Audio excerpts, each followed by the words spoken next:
My name is Helen Collins. I'm 29 years old and I work at the local library in a small town that most people have probably never heard of. My life is simple, maybe too simple for some, but it's mine.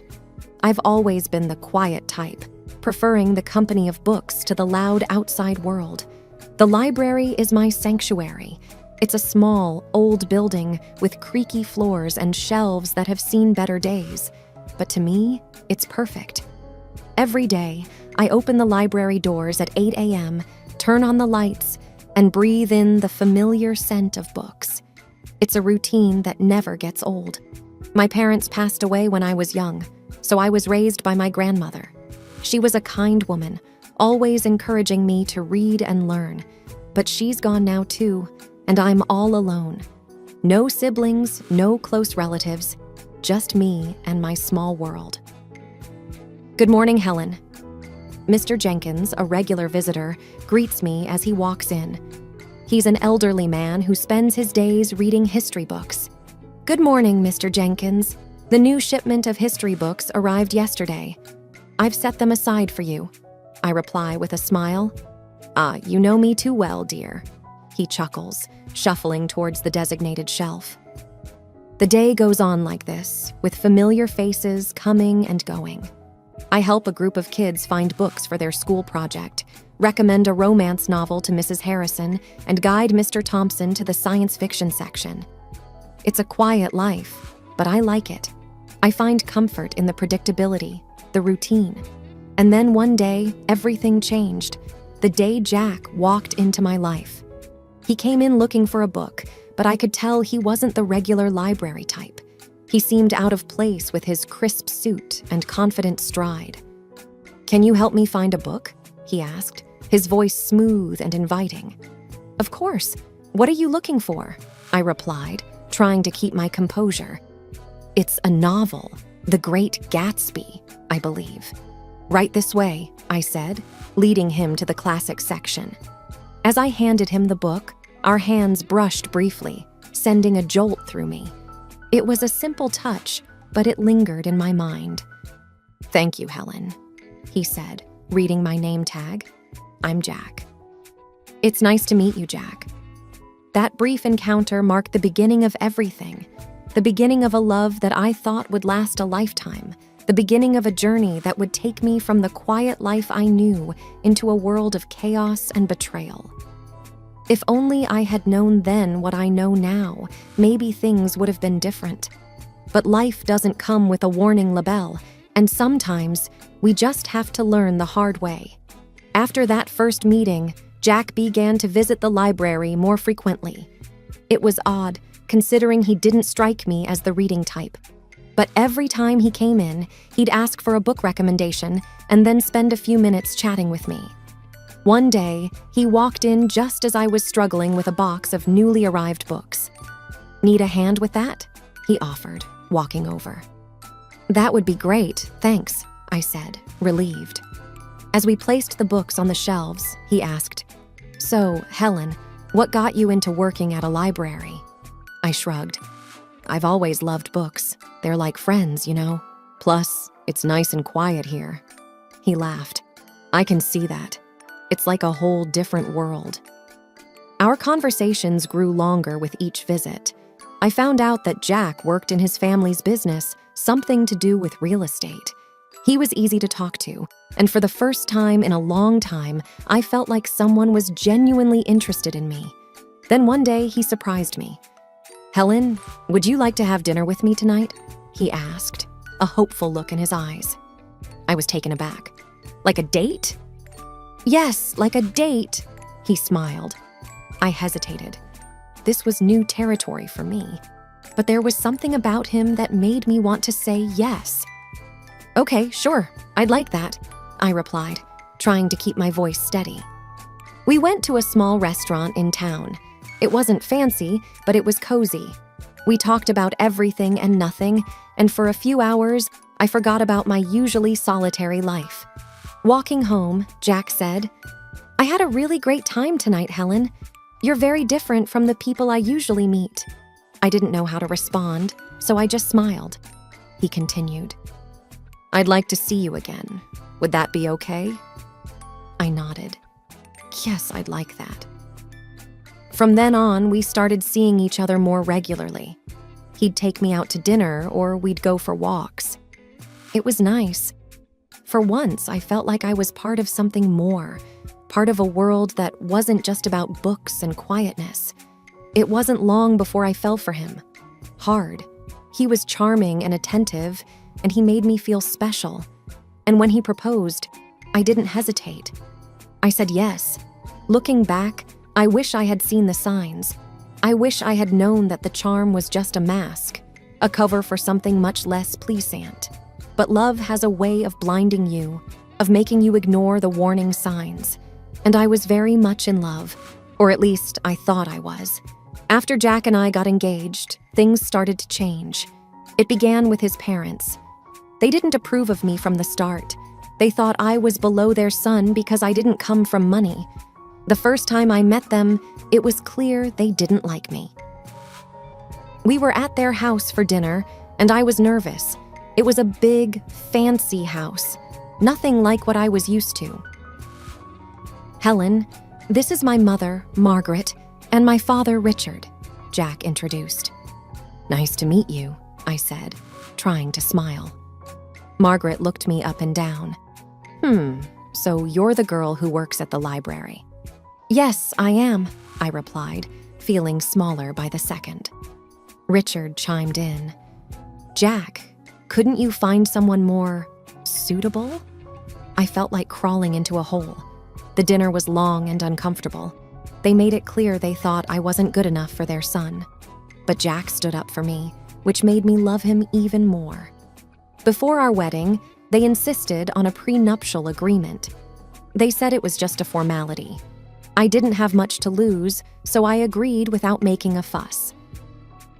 Once we got married, I moved into Jack's house, which was actually his parents' house. They had given it to him as a wedding gift, but they acted like it was still theirs. His parents came over all the time, unannounced. They'd walk in and start ordering me around. Helen, make us some coffee, Margaret would demand as soon as she walked in. And I would, without saying anything. I didn't want to cause trouble. One day, Margaret pointed at the TV and said, Remember, Helen, in case of divorce, you can't claim this. It was like that with everything. They reminded me constantly that everything in the house wasn't mine. Jack started changing too. He wasn't the man I fell in love with. He started joining in on the jokes his parents made about me. One evening, I was trying to decide what to wear for a family event. I asked Jack for his opinion. This one makes you look less drab, he said, laughing. I was hurt. It was like he was a different person around his parents. He didn't stand up for me anymore. Instead, he laughed along with them. It was exhausting, living in that house. I felt like an outsider, an unwanted guest. I kept hoping things would get better, but they only got worse. The stress got to me. I started having stomach pains, bad ones.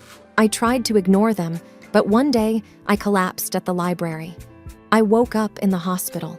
The doctor said it was stress-related. I was in the hospital for a few days. Jack didn't visit. He didn't even call. I felt so alone. Then, one day, a notary came to my room. He had news. My great-aunt, someone I barely remembered, had passed away, and she had left me her fortune, $30 million. I couldn't believe it. I didn't even know what to do with that kind of money, but suddenly, I wasn't just the poor girl from the library anymore. When Jack and his parents found out, they came to visit. Suddenly, they were all smiles and sweetness. Darling, we're so happy for you, Margaret said, her voice dripping with fake concern. Yes, we're a family. We should support each other, Richard added. I didn't buy it. It was too much of a change. After they left, I overheard them talking outside my room. They didn't know I was listening. She's such a fool. Can you believe our luck? Jack laughed. We need to make sure she doesn't leave you, Jack. Maybe you should have a child with her. That will tie her down, Margaret suggested. I felt sick to my stomach. These people didn't care about me. They just wanted my money. I knew then what I had to do. I had to get out of that house, away from these people. I had to take control of my life. I wasn't going to be their victim anymore. I left the hospital with a plan in my mind. I knew what I had to do. As I got home, Jack and his parents were waiting. They were all smiles, acting like the caring family they never were. "Oh, Helen, we were so worried about you," Margaret exclaimed. I nodded but didn't say much. I needed to act normal, not to tip them off. Jack came closer. "So, when do you get the inheritance?" he asked, a little too eagerly. I looked at him, the man I thought I loved, and realized I didn't even recognize him anymore. "Soon," I said. "But it's not something you need to worry about." His smile faltered a bit. "But we're married, Helen. What's yours is mine, right?" I forced a smile. "Of course, darling." That night, I couldn't sleep. Their voices echoed in my head, their fake concern, their greed. It made me sick. I got up and started writing. I wrote down everything they had done, everything they had said. It was like a dam had broken, and years of pent-up frustration and pain poured out. The next morning, I had a meeting with a lawyer. I explained everything, showed him the prenuptial agreement. He was shocked but said the agreement would protect me. "You're doing the right thing," he assured me. When I got back, I found Jack and his parents in the living room. They looked up as I walked in. "There she is, our brave girl," Richard said with a smile that didn't reach his eyes. I sat down, clutching my purse. "I have something to say." They all looked at me, curious. "I'm filing for divorce," I said, my voice steady. The room went silent. Then Margaret erupted. "What? You ungrateful little—" Jack was on his feet. "Helen, you can't be serious. We love you." "Do you, Jack?" "Because I don't feel loved. I feel used." Margaret was fuming. "We'll sue you. We'll take half of your inheritance." I reached into my purse and pulled out a copy of the prenuptial agreement. "Actually, you can't. This says neither of us can claim the other's property in case of divorce." They were speechless. For the first time, I felt in control. I stood up. "I'm leaving. I don't want any of you to contact me." I walked out of that house, their shouts and insults trailing behind me. It was the hardest thing I'd ever done. But as I drove away, I felt a weight lift off my shoulders. I was free from their disdain, their manipulation. For the first time in a long time, I felt like I could breathe. I didn't know what the future held, but I knew it had to be better than the past. I rented a small apartment in the city. It was nothing fancy, but it was mine. For the first time in years, I felt a sense of peace. I was still dealing with the divorce, but I felt like I could handle it.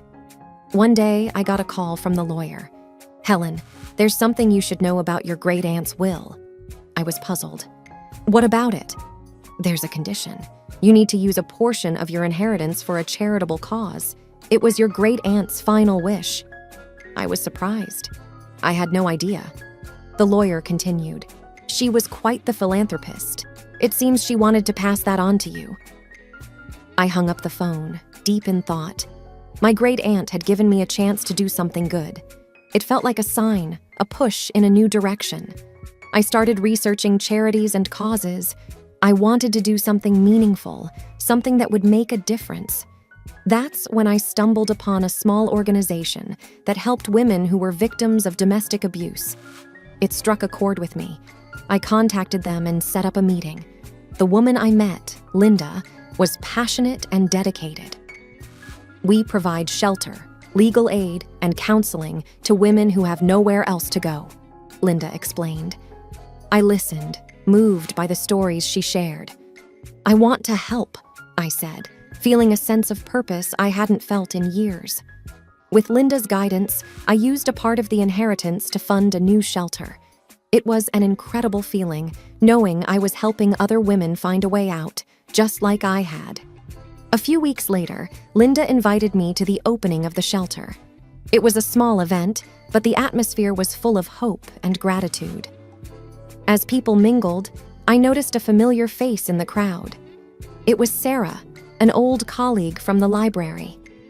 "Helen, is that you?" she asked, surprised.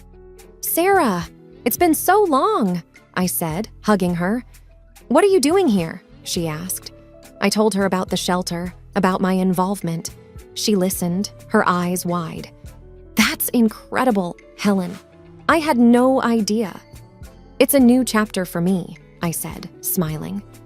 We spent the evening catching up. It felt good to reconnect with an old friend. It felt like pieces of my life were slowly falling back into place. As the event wrapped up, Linda came over. "Helen, I can't thank you enough. This shelter will change lives." I looked around at the faces of the women who now had a safe place to go. "It's the least I could do," I said, feeling a warmth in my heart that I hadn't felt in a very long time. The days started to blend into one another, each filled with the rewarding work at the shelter. I was finding a new sense of purpose, something that was truly mine. Then, out of the blue, my phone rang. It was a number I hadn't seen in a while, Jack's. My heart raced with a mixture of emotions, but curiosity won. "Hello, Jack," I said, my voice calm. "Helen, I need to talk to you. Can we meet? It's urgent." His voice sounded desperate. Reluctantly, I agreed to meet him at a public coffee shop, hoping that being in a familiar place would give me strength.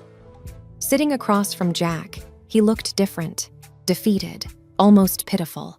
His eyes were pleading. "Helen, I made a huge mistake. I want you back. I've realized how much you mean to me," he blurted out. I looked at him, feeling nothing but contempt. "Why now, Jack?" He sighed. "My parents, they controlled everything. They were the reason our marriage failed. I was weak, but I'm different now." I felt a surge of anger. "You blame your parents? You stood by while they treated me like dirt. You laughed with them, Jack." He reached for my hand, but I pulled away. "Please, Helen, I know I was wrong. I've changed." I stared at him, seeing the man I once loved but now felt nothing for. "Changed or not, it's too late. I feel nothing for you, Jack.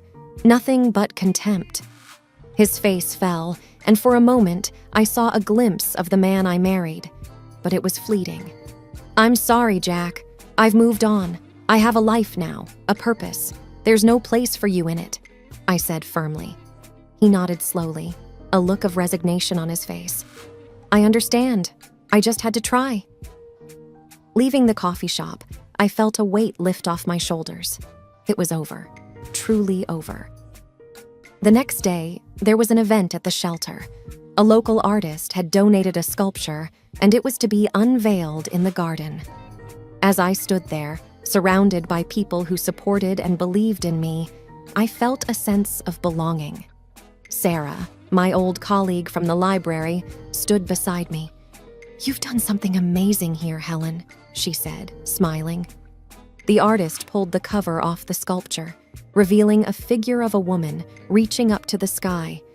It symbolized hope, strength, and new beginnings. Applause filled the air, and for a moment, everything felt right in the world. Linda, the woman who had helped me so much, came over. "Helen, this is just the beginning. There's so much more we can do." I looked around at the faces filled with hope and knew she was right. This was my new beginning, and I was ready to embrace it fully. My new life was busy and fulfilling. Every day at the shelter brought new challenges and rewards. My confidence grew, and for the first time in years, I felt in control of my destiny. I even started taking self-defense classes, something I would have never imagined doing before. One day, as I was leaving the shelter, I saw a car parked outside. It was my mother-in-law, Margaret, and she stepped out as soon as she saw me. "Helen, we need to talk," she said, her voice softer than I'd ever heard. "I have nothing to say to you, Margaret," I replied, my voice steady. "Please, just hear me out. I've realized how wrong we were," she pleaded. I stopped and looked at her. She seemed genuine, but I couldn't forget the past. "What do you want, Margaret?" "I want to apologize." I treated you terribly. I've lost my son because of it, and I don't want to lose you too. You were like the daughter I never had," she said, her eyes glistening with tears. I felt a pang of something, sympathy, perhaps, but I pushed it away. "Margaret, you made my life a living hell. An apology won't change that. I've moved on, and I suggest you do the same," I said firmly. She reached out to me, but I stepped back. "Please, Helen, I know I can't undo the past, but I want to make things right." I shook my head. "It's too late for that. Goodbye, Margaret." As I walked away, I felt her gaze on my back, but I didn't look back. I had learned to stand up for myself, and there was no going back to the way things were. The next day, I received a letter from Jack's lawyer. He was contesting the divorce settlement. I wasn't surprised, but I was ready. I met with my lawyer, a sharp woman named Rachel. "He's got no leg to stand on, Helen. The prenuptial agreement is clear. He's just trying to intimidate you," she said confidently. I nodded. "I'm not afraid of him anymore. Let's fight this." The court date arrived, and I walked in with my head held high. Jack was there with his lawyer, and for a moment, our eyes met. There was a flash of the old Jack, the one I had loved, but it vanished quickly. The judge listened to both sides and then made her decision. The prenuptial agreement stood, and Jack's claims were dismissed. I felt a surge of relief and triumph. After the court session, Jack approached me. "Helen, I'm sorry. I was wrong," he said, his voice low. I looked at him, seeing the man I once loved, but now felt nothing for.